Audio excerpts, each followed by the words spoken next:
All right, guys, welcome back to Full Circle with Joyce. We're just getting started here this morning, and we want to kick off our discussions this day on Relationship Tuesday by talking about fair compromise in relationships. Joining me to tackle this topic, I have Grace Kariuki, who's a marriage therapist. Karibu tena to the show. Asante Good sana. to see you. Yes. You're well? Yes, I'm great. Excellent. I thank God. Excellent. Yes. All right. So, to every person, there's always 20% or of that you kind of know, and then there's 80% that you maybe there's 80% that you really, really love, and maybe there's 20% that you're kind of not sure about. So we kind of want to talk about that. And, everyone will sort of have like a different struggle in their life. Right? So even when you see someone that you're attracted to, there's always something, because we're not perfect human beings. So how do we sort of deal with that? Understanding that we will never find other perfect human beings. Right. We ourselves are not perfect. Right. So there does need to be a little give and take Yes. in relationships. Exactly. Now, we want to start when you are dating and choosing the person that you're going to be spending the rest of your life with. You want to be careful that the 20% that you find in that person is not your non-negotiable, so that you make sure that the 80% is among your non-negotiables. So if I find a person who's absolutely wonderful, and then I find in the 20%, 10% of it is my non-negotiable, then I'm going to have a very difficult time with that person. So in the beginning, make sure that your values are in sync. Your most important values are in sync. Let me give a very good example. Somebody can be excellent in many ways, but then they are philanderers. They can't stick to a relationship, and you are committed to monogamous relationship. So even if they are 80% of what you need is there, but then they have these two things that you can't stand, you're going to have a very difficult marriage. So you will need a higher level of negotiating skills to be able to deal with them. Tolerance must be very high so that you can be able to deal with it. So we do need to understand that the relationship is an entity by itself. So there is the husband and the wife, and then you have the relationship. Whenever we have a problem that we cannot compromise on, whenever I win and my husband loses, the relationship loses. And that is what we have to understand. That's why we talk about a win-win kind of conflict management. So that the win-win means that the relationship has won. And most of the time, Joyce, people are not really fighting about issues. They are fighting about opinions about the real issue. So personality differences, temperament differences are kicking in. If you are married, if you are a choleric melancholic and you are married to maybe a melancholic flag or a sanguine flag, you will fight quite a bit because the ways that the two of you look at things is very different. Now, when it comes to character faults, then that is a whole different game, because now you're talking about a person who has some fundamental shortcomings that maybe you can't stand. And those are things like drinking. If you have a problem with somebody who drinks, somebody who smokes, somebody who does drugs, somebody who watches pornography or does other sexual, let's just call it immorality, and you are the other way, then the character flaws are very difficult to navigate. So from the very beginning, you need to find that out. Now, when you are in the relationship and then now you find that is happening, then again, you've got to really have the guidance of a marriage counselor to help you, first of all, deal with your own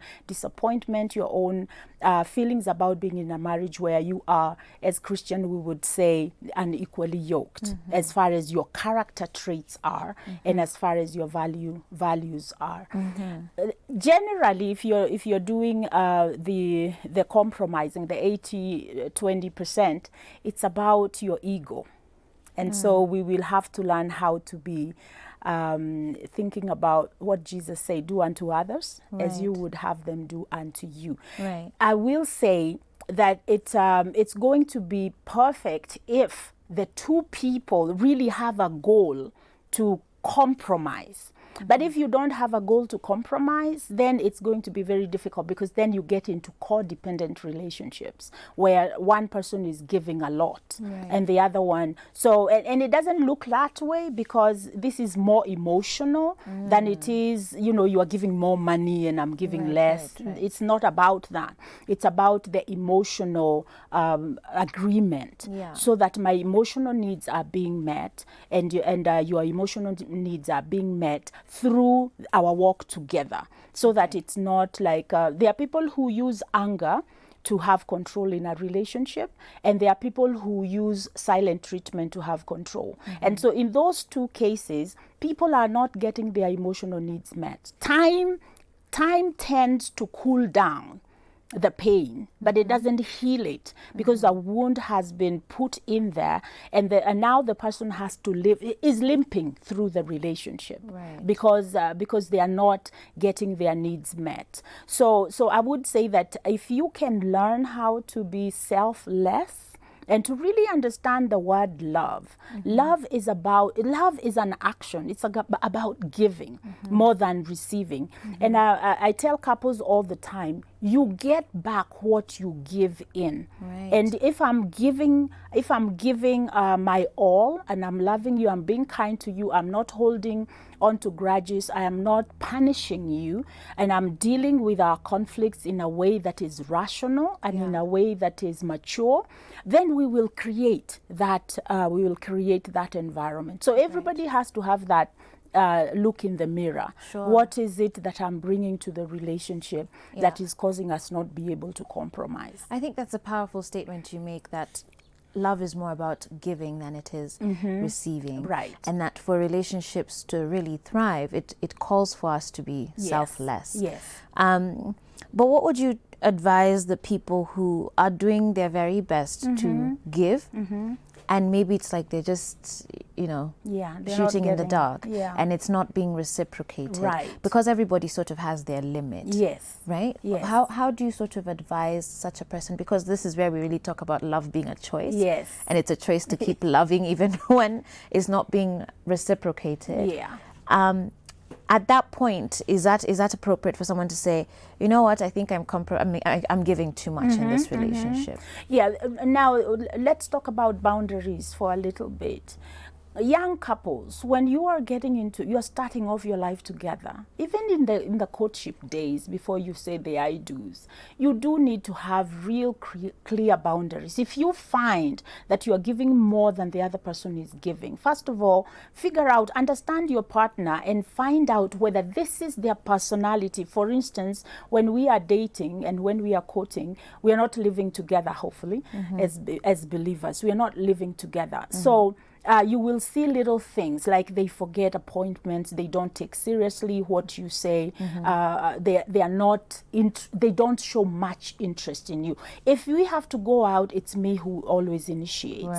You need to create boundaries early, that this is acceptable to me, but this is not acceptable to me. What happens? We tend to develop certain patterns in our relationships, and so when we get into marriage, then we continue. We think that because he's not doing this now, or she's not doing this now, when we get married they will do that. There are patterns that form during our courtship, and we need to be very careful, because if we are not happy and we are not creating boundaries about that, then it will become much more pronounced in the marriage. Let me give an example of time spent together. If the person that you're with prefers to spend more time with their friends, and you are in an exclusive relationship, and you keep talking to them about giving you time, giving the relationship time, and the person is not listening, they are not hearing, you need to create a boundary. That boundary means that if you're the one who keeps calling, you will stop calling, and you will give them time. You don't have to keep making noise and nothing is happening. So if you're in a marriage and you find that you're giving and you're not getting back what it's not being reciprocated. Yeah. Instead of punishing them by withholding things, then you need to create a boundary, and you tell them that I have been doing, and that could be even just the presence, that when I need you, you're not there, but when you need me, I'm there. So it's not a tit for tat, but it's more of create a consequence that is going to make them uncomfortable, so that they seriously take notice of this. Sure. Why do we give punishment for kids? Yeah. To change behavior. Yeah. Because behavior, you either change behavior by punishment or rewards. And so if the rewards is not working, then maybe you need to hold back the rewards. And I'm not talking about silent treatment. I'm not talking about withholding from the relationship what the relationship needs. I'm talking about you recognizing that I'm doing too much and having a conversation with them. For instance, if I'm the one who's paying all the bills and you are able and you're not willing to join me in here, that I do need to come and say, hey, this is the budget for the house and this is how much we need to put in. So bring 50%, even as I bring. And if they are not going to pay up, let the natural consequences happen. Most of the times is that we protect. And when we protect, then the other person gets to be comfortable. Right. So, and I feel we need to clarify that just and emphasize that you're saying it is if the person is able to. Yes. Because I know there's someone who's going to say, well, there's two of us in this house, but maybe one is taking care of your children and taking care of the home. In that case, it wouldn't be fair, would it, to sort of expect that? No. Yeah. No, so I'm talking about where when a the person neglects Yeah. to do their duty. Yeah. And I think as we discuss that, I want us to dwell a bit more then on unhealthy compromise. Yeah. Because there's the one hand where there's those who just take, but then there's also those who give almost way too much, that in a sense it looks unhealthy. Yes. Can you paint a picture for us of what unhealthy compromise in relationships looks like? You've touched on a few of them, but maybe just kind of expand on that more. Yeah, so we are having a conversation with my significant other, and I completely feel that what they are suggesting I don't agree with. And I say, actually, I think this is the way I see it. So I just say what my opinion is. And they shut me down and they tell me, no, that is stupid. That is, so when it becomes abusive, and then to be able to stop the abuse, then I give in. Yeah. That is unhealthy compromise, Yeah. because that person has just used manipulation. They have used emotional manipulation. I use this phrase a lot in my counseling, and I will catch people and I always say to them, don't you think that is manipulative, that you are using emotional manipulation? If you don't do this, then I won't do this. Right. And so when somebody puts you in that state of for you to be happy, for you to be okay in this relationship, or for this fight to end, you have to see things my way, then you know that is unhealthy. If you have to keep giving into it, then you know that is not a healthy way of compromising. So the person who we have to get to the point where we really see each other as able to make adult decisions. We have this relationship where a man feels like he's the father figure, and the lady is almost like a child. And when I listen to couples speaking to me, I can pick that up, and I will ask the man, I will say, what do you feel you will lose if you listen to her opinion? Then this is the other thing, Joyce, I say, and I normally say that if you cannot agree, now if you have two cholerics, they are not going to agree, because they are black and white thinkers. My way is the way, the only way, and very deterministic and judgmental. Right. So what I normally say, couples who have high emotional intelligence, they are aware of themselves, they are able to manage their own feelings and their own fears and their own feelings of not being acceptable. And then they are also aware of the other people around them. So they are aware there is a relationship to save here, and there is this other person that I need to be very careful what I say to them. So I normally say, if you cannot agree, then take the strengths of my opinion and and the strengths of your opinion, and let's find a third alternative and see whether we can go, you know, to the middle and we can compromise on some things. And that is a better way, because at the end of the day, what you want to do, you want to make sure that your spouse has won as well. Right. So it's not just me, few, that's over. And then we also have, so the person who is the one up, and when I say one up is the one who has more power in this conversation, needs to be able to be sensitive to the needs of the other. The one who is one down, they need to say, yes, we have talked, I've heard you, but I'm not going to make a choice now, because I don't feel 100% sure this is what we should do. Okay. Now you need to leave it there. You will, and if the other person is going to punish you for that, then let it be. Let natural consequences kind of play out. Okay. But please do not allow yourself to feel oppressed, to stay oppressed in a relationship. That's not God's will. Yeah.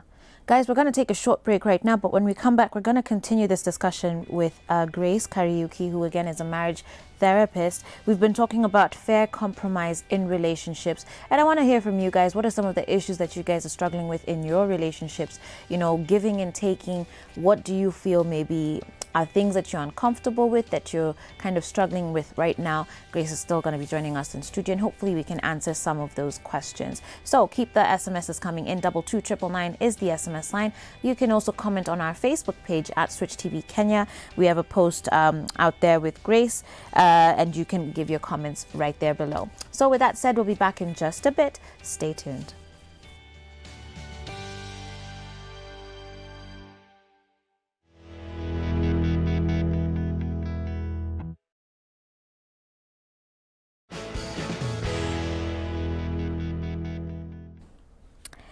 All right, guys. Well, welcome back to Full Circle with Joyce. My name is Joyce Omondi Wahiga. Thank you again for joining us and being a part of our show this morning. We're talking about fair compromise in relationships. And of course, I have Grace Kariuki, who's a marriage therapist, and she's been tackling this topic with me. Shout out to those of you who are watching. Irene Kendi on Facebook, you say, good morning, Joyce, looking good and loving the show. You're watching us from Mombasa. Asante sana. Dorinia Rita, you say you're loving the show and you're tuned in from Amboseli. Asante sana for your feedback as well. Someone did give me their comments on the word of the day. Someone says, good morning, Joyce, looking good as always. I think the inspirational word is right. Someone will have to mold themselves into the kind of person they want to become. Finding yourself comes in where you have already created yourself, and at some point you got so lost you want to regain the person you created some time back. Thank you very much for that feedback and for being a part of our show. Of course, you can keep your comments, send in your comments, send in your feedback and your thoughts on this discussion this morning. 22999 is the SMS line, as well as on our social media platforms. That's at Switch TV Kenya. Now, as we continue, so we've talked about fair compromise, just even with sort of day-to-day life, you know, personality frictions, character flaws being a big one that someone would really have to consider. But there's now other intimate things within a marriage relationship that sometimes tend to get overlooked. Yes. Or you tend to feel that just because you're married, you're sort of obligated to do certain things. Right. And a lot of those can even play out sexually. Yes. Talk to us about that, because I do think that is quite a big issue. Yes. And people are just not comfortable talking about it. Right. Yeah. Right. Now we need to understand that our mindsets sometimes can really play havoc on us. And one of the mindset we have in our culture is that the woman is made for the man, and the man has, you know, full reign about what his needs being met by his wife. And so we are having, you've had the debate about, is there rape in the marriage? In marriage, can you categorize rape in marriage? We talk about, so in order to understand this, we need to hear what the intention of the creator of a marriage relationship intended.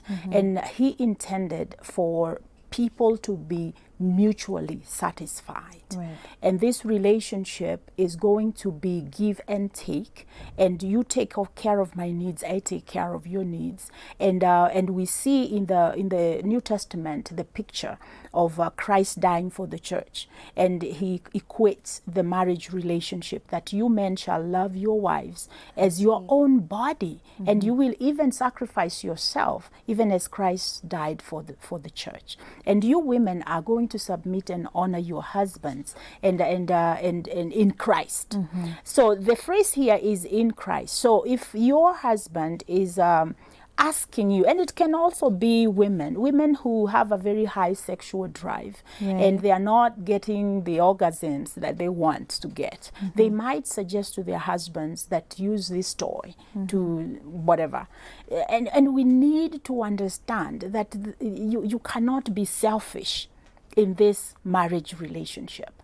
It cannot be about you. It has to be about us. And we need to find a way to reach out to each other and to hear, to listen. Most of the times we are not listening, and that is why we are not able to compromise, because we are not interested in how you feel and how you see this thing. So it is important for the person who is asking, for instance, let me just give an example, and I hope there are no kids listening to us this morning. The example of anal sex in a marriage. And we need to ask ourselves, okay, I am going to compromise as a wife, but what is the benefit for me? Right. Because now that means when I hear that, it started with other things. It started with you're at home raising our kids, I'm out there gathering the bread. And so when I come home, the money belongs to me, and I just dish out enough for you, and just what you need. And so because you're not bringing anything to the table, it's not our money. I call it our money, but then I act as if it's my money. Right. And eventually that will create a lot of friction between us, because when you ask for anything, then I'm making a lot of noise. And then I find out that you're giving money to friends, and I'm asking myself, you told me you have no money, but then you're doing this. So it is important even for that person who is feeling oppressed in that relationship to speak up and again create a boundary. Create a boundary and allow the other person to be to have discomfort enough to be able to also meet you halfway. Okay. Yeah. Let me try and get to a few questions in the very short time that we have left. Someone says here, hey Joyce, you all look beautiful this morning. I'm currently struggling with unfair contribution, especially financially, which is another big area. I usually find myself sending him cash, and yet he can't even send me a penny, although I love him so much. But my cousin even advised me to leave him since he's just using me. What should I do? In that situation, again, you want to look at your relationship as a whole. And that sounds like a pattern that formed in their relationship, and the guy is comfortable with receiving money. This is what I normally say, Joyce. A man is supposed to provide for his woman. It should not be the other way around. When it becomes the other way around, that is an unequally yoked relationship, because the way that God created is that the man, because there is something that happens to a man that gives him value and gives him a good feeling when he is taking care of his people. And so for that, I always say the answer to everything is not to walk away. Sometimes is to really have a candid conversation about how you feel and what you are not going to do anymore. And then let the other person be able to experience the pain of you creating a boundary. Let them experience it. Don't take it away. Don't take away the consequence until you see a change in behavior. A lot of times, this thing we call love is not, you are not supposed to be walked all over. Love is also supposed to help the other person grow. So tough love. And saying, I'm not going to stand for this, you need to change this behavior. And if you don't change, this is the consequence. Let's talk about, as I know my time is going, but earlier you sort of mentioned, about people sort of having to give in. There's someone here who says, good morning, Joyce, looking nice. I have an issue with my boyfriend where he suggested that we start living together because we're in the same campus. Personally, I'm not for that idea, but eventually I had to give in because I didn't want us to keep arguing about that issue. Please advise me on this. Again, that is a value. So I give up my value, which is very important to me, to please you. So what have I just said? That your opinion, my opinion doesn't count. I'll go with yours. The phrase that's used, I had to. Nobody should have to. It's choices. So you look at a situation like that and you ask yourself, what are just do a simple analysis of the benefits and the cost that you will have to pay for that. And I'm sure this lady, she had good reasons why I'm not going to move in with a guy. Now, when you do that, you create a home and you are not prepared for creating a home. And so the things about couples living together as a married couple, then you have to walk into that without being prepared for it. Absolutely. And I think also by saying that you had to, you sort of created the atmosphere, the space for compromise to come in other forms, right? So hopefully that challenges you this morning, and even now maybe you can actually speak up about it. If it still bothers you, you know, you're not married to him, you can say, you know what, I'm going to move out and get my own place, because that's your value and you should stick by that. Grace, thank you so much for joining us. As always, really good to have you here. Thank you for your insights. I do have quite a number more SMSs. I'm going to see if maybe our next guest can tackle them as he talks about the difference between men's brains and women's brains. What's your thought on that? Very big difference. Very big difference. All right, we'll be tackling that in just a bit. Stay tuned. This is Full Circle with Joyce.